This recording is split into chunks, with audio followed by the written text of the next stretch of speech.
Olá, pessoal. Na vídeo de hoje aí, iremos falar aí sobre a origem da vida, tá? Então vamos mudar um pouquinho de assunto, né? O tópico de genética acabou. E a partir dessa aula a gente vai começar a falar um pouco das teorias evolucionistas, como é que surgiu a vida, esse tipo de assuntos, tá? Bem, para começar, alguns questionamentos aí, né? O que é vida? Como será que ela começou? Quando surgiu vida aqui na Terra? De onde nós e todos os seres vivos viemos? Acho que são questionamentos aí muito filosóficos, né? É difícil a gente pensar numa resposta concreta para esses questionamentos, mas, né? Na verdade, mas não, né? Esses questionamentos, né, durante muito tempo, o homem, né, procurou buscar respostas a todas essas questões aí, tá certo? Ele encontrou? Não sei, a gente vai ver, né? Aqui a gente vai olhar essas respostas com a visão da ciência, tá certo? Bem, e em relação à ciência, né, para responder aquelas perguntas, os cientistas têm algumas pistas aí, algumas evidências, digamos assim, né? Por exemplo, os fósseis, a datação radiométrica, a filogenia, né, a evolução, a própria química, né, a constituição química dos organismos modernos, experimentos também eles realizam e várias outras evidências aí que vão tentar ajudar os cientistas a encontrar, né, ou pelo menos chegar próximo das respostas aí daquelas questões, tá? Ressalto aqui que novas evidências sempre surgem, né? Então, hipóteses de como a vida poderia ter surgido, né? Elas vão se modificando e isso é considerado um processo super normal aí na ciência, tá certo? Então, pode ser que o que a gente vai estar falando aqui, né? Estar falando aqui, pode ser que daqui a alguns anos, né? Enfim, mude um pouco, tá? Porque isso é o processo natural mesmo da ciência. Bem, mas, né, mesmo com essas evidências aí, né, a dúvida, principalmente de uma das perguntas aí, permanece. O que é vida? O que é vida, afinal, né? A gente tem teorias aí de como ela evolui, né, enfim, mas o que é vida, né? Como que surgiu o primeiro ser vivo, enfim, tá? Para definir essa questão, não tem uma definição exata, né?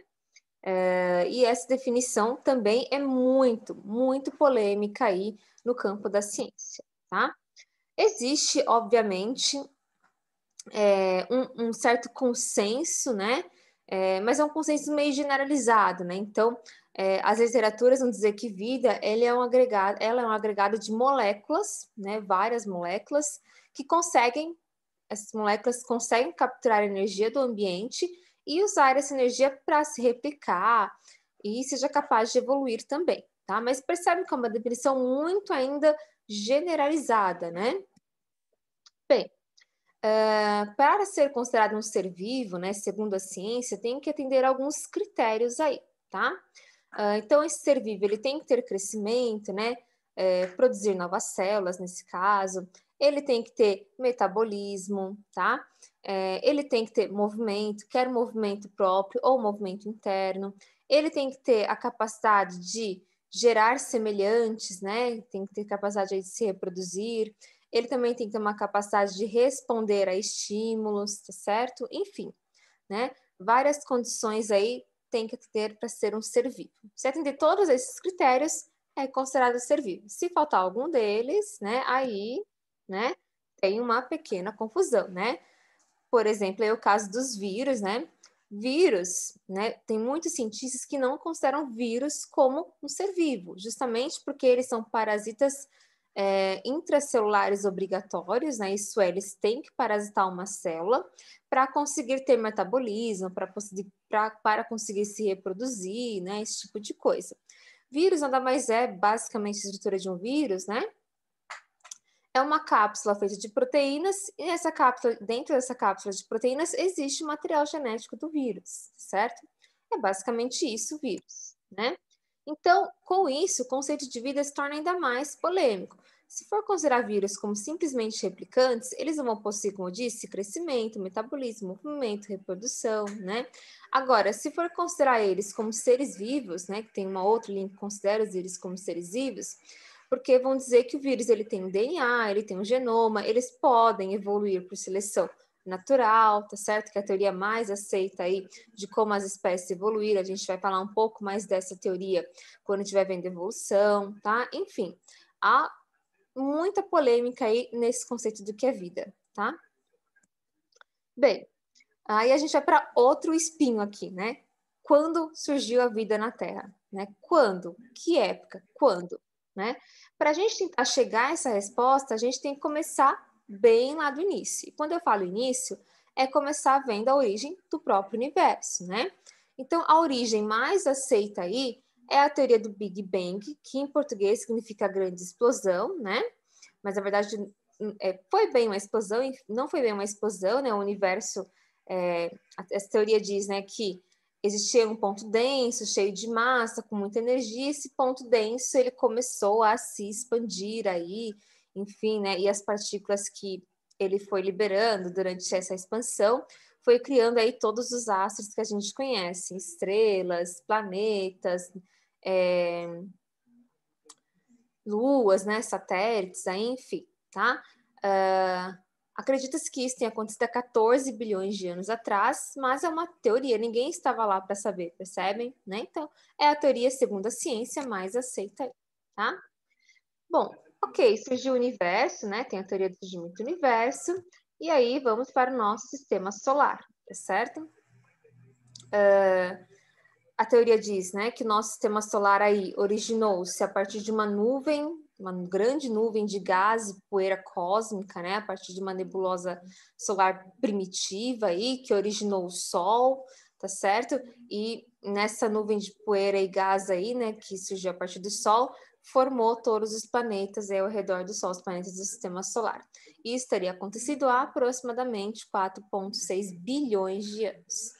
E, por fim, a gente tem aí, obviamente, a formação da própria Terra. Então, percebem que o sistema solar, a teoria é que foi formado há 4,6 bilhões de anos, e a Terra, o planeta Terra, ele foi se formar somente a partir depois de mais de um bilhão de anos aí, né? Depois do surgimento do sistema solar. Essa é a teoria, né?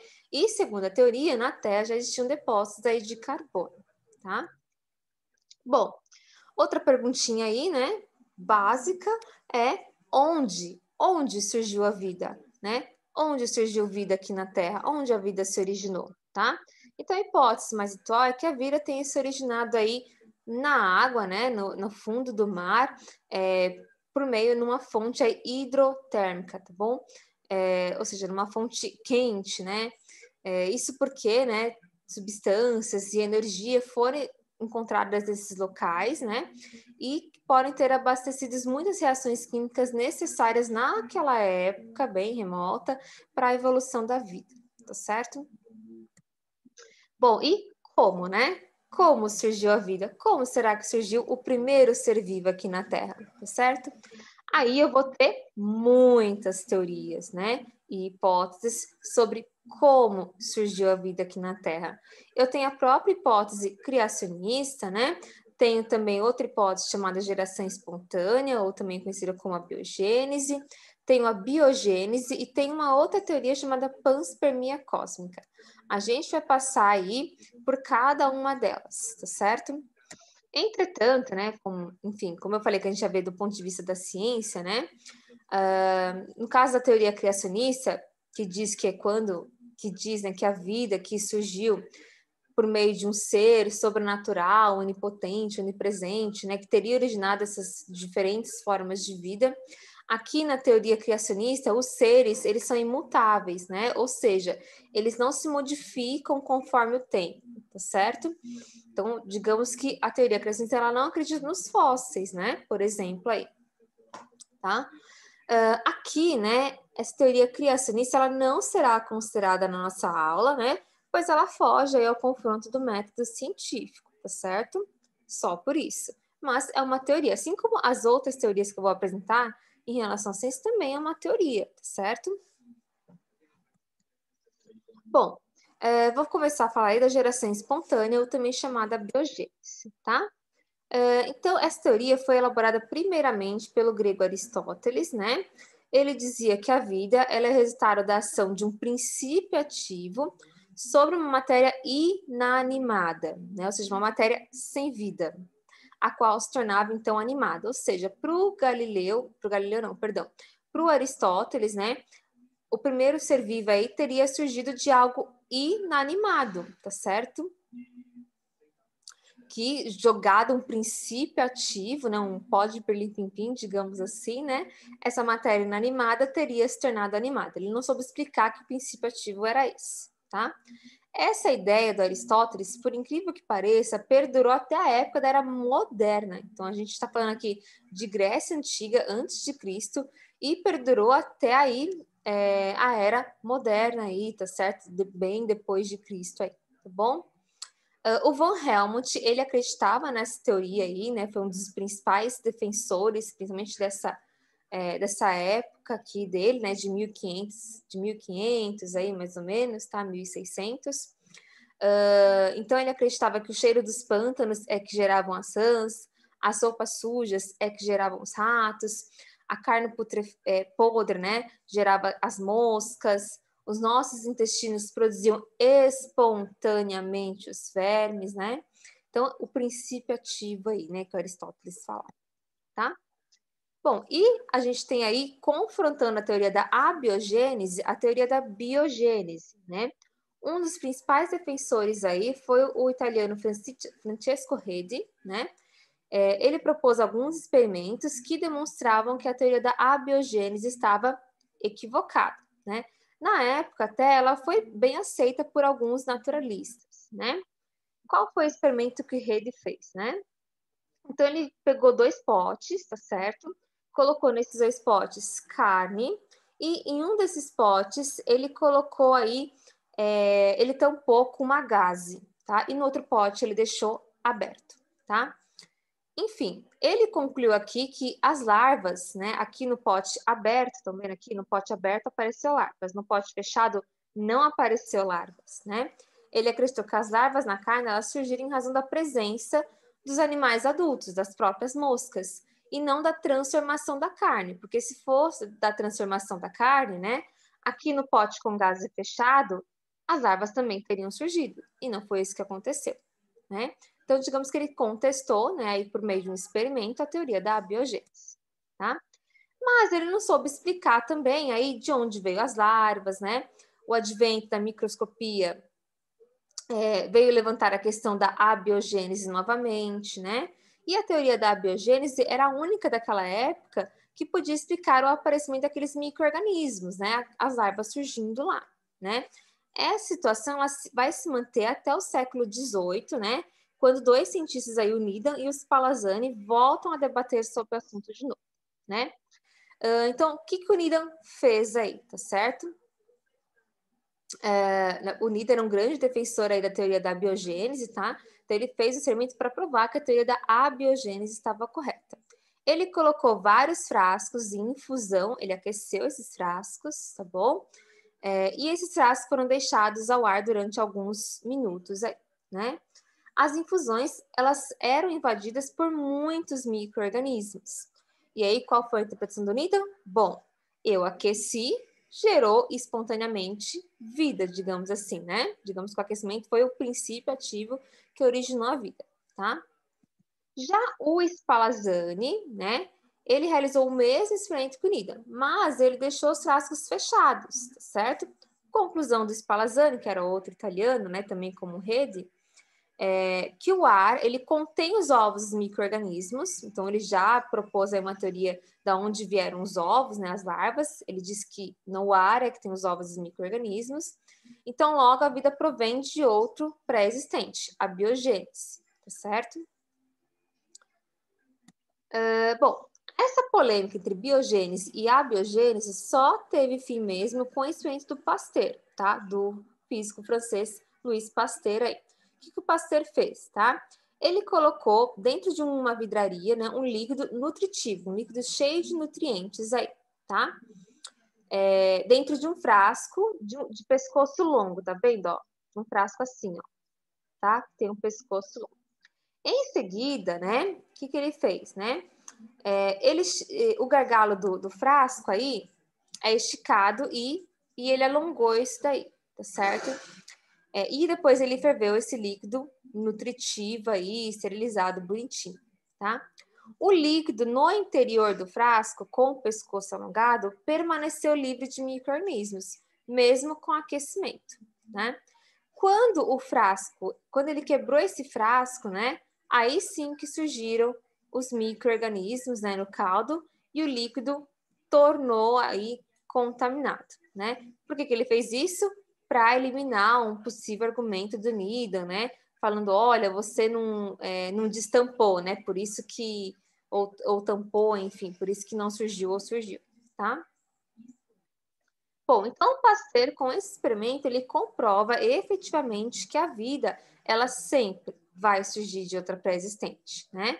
Pondo fim, portanto, definitivo na teoria da biogênese. Então, não existe essa história de que a vida surge, né, de matéria inanimada por um princípio ativo, tá certo? Não, a vida sempre surge de outra pré-existente, quando já existe outra vida aqui, tá certo? Então, ele pôs fim a essa polêmica aí, tá? E a última teoria que a gente vai ver é a panspermia cósmica, né? Ela foi feita por alguns cientistas alemães do século XIX e um outro cientista sueco. E esses cientistas diziam que a vida na Terra ela é resultado de vida que veio do espaço, né? Como assim, né? Então eles acreditam que esporos, né, foram trazidos aí por meteoritos que caíram aqui na Terra na época primitiva aqui na Terra. Tá? Essa teoria já está em bastante descrédito, pois assim, né, dificilmente um esporo resistiria à radiação no espaço, chegaria até aqui na Terra, depois cresceria, enfim, já está bem desuso isso daqui, tá? Mas se a vida aí, né, como o Pasteur comprovou efetivamente, não surge de geração espontânea, ela sempre surge de outra pré-existente, a pergunta inicial ainda permanece, né? Como surgiu a vida na Terra, ué? Para a vida surgir de outra pré-existente, tem que surgir primeiro uma vida primeiro, não primeiro ser viver. E como que surgiu isso, né? A pergunta ainda não foi respondida, né? Nem o próprio Darwin, que foi o principal teórico aí da evolução, né, conseguiu obter essa resposta, né? Por quê?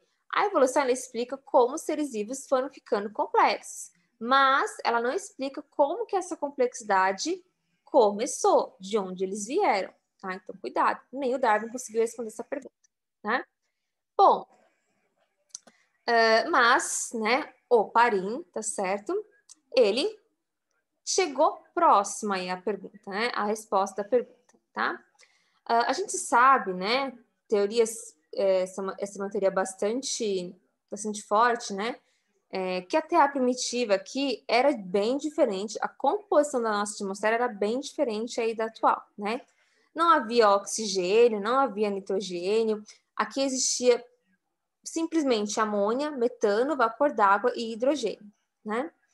Bom, na nossa terra também querida e amada, né, terra primitiva aí, no começo aconteciam várias descargas elétricas, tinha muitos raios, a temperatura aqui era muito alta, ainda existia bastante incidência de radiação ultravioleta, isso porque não existia camada de ozônio ainda, né, enfim, tá? Bom, todos esses fatores aí fizeram que esses compostos da atmosfera primitiva se combinassem formando outras substâncias. Essa é toda a teoria de Oparin, tá? Bom, quando a temperatura do solo diminuiu, surgiram aí os mares, né? E essas substâncias continuaram combinando-se, formando novas substâncias mais complexas, que o Oparin chamou de coacervados. Coacervados ainda não eram seres vivos, mas um aglomeradão de substâncias que conseguiam se manter juntas aí, mergulhadas no líquido aí, né? Enfim, esse processo de transformação ele vai continuar até atingir um grau de complexidade bastante grande, tá? Isso aqui seria, né, uma imagem microscópica de um coacervado. Enfim, o Oparin ele não teve condições de provar sua hipótese, né? Ele acabou morrendo, enfim, né? Aí o Miller e o Urey, né, voltaram aí nessa teoria do Oparin, né, e experimentalmente, não só como hipótese, né?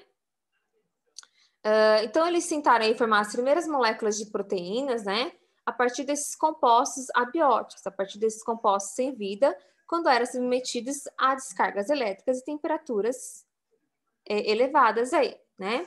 Formando, então, espontaneamente na formação de membranas, né? E fosfolipídios aí, que é uma molécula orgânica aí que somente seres vivos têm, tá? Bom, então o Miller e o Urey fizeram esse sistema fechado aqui, ó. Eles colocaram, né, aqui, nessa água, eles colocaram água em ebulição, na atmosfera tinha vapor d'água também, tá? Aqueceram essa água, tá certo? E submeteram aqui, ó, também, né? Colocaram aqui nesse sistema fechado os gases da atmosfera primitiva. Metano, tá certo? Amônia, hidrogênio, enfim, tá?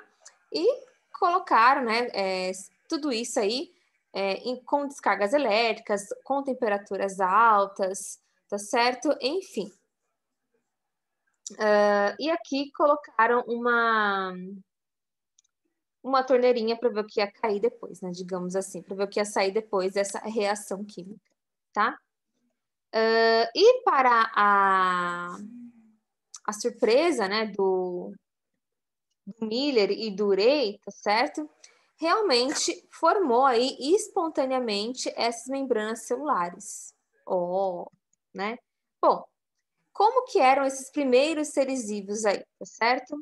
Bom, a teoria diz que eles apareceram aí, né, há 2 bilhões de anos, né? Eles eram procariontes, heterotróficos, anaeróbios, fermentadores, né? E somente posteriormente surgiu a autotrofia. Então, primeiro surgiu a heterotrofia, depois a autotrofia, né? Com o aparecimento também do oxigênio, surgem os primeiros seres vivos aeróbicos, né? E os primeiros eucariotos só vão aparecer aí há apenas, né, considerando a formação da Terra, né, há apenas 1,5 bilhões e meio de anos aí, certo? Esse é provavelmente como eram os primeiros eucariotos, né, um fóssil aí de uma alga, né? E aí, a partir de então, a gente, né, cai aí, digamos assim, na evolução, tá certo? Como que esse primeiro ser vivo foi ficando complexo aí, né? Isso aí já é teoria da evolução, certo? Alguns especialistas acreditam que a vida na Terra só foi possível graças à presença de água, né? Afinal, pelo que a gente sabe por enquanto, a Terra é o único planeta com vida e o único com água, né? Então, aquele vapor d'água que tinha na nossa atmosfera primitiva, digamos, foi bastante fundamental aí para que existisse o primeiro ser vivo aí, para que surgisse o primeiro ser vivo, tá certo? Bom, a gente para por aqui, tá certo? Voltamos aí depois com teorias evolucionistas. Tchau, tchau.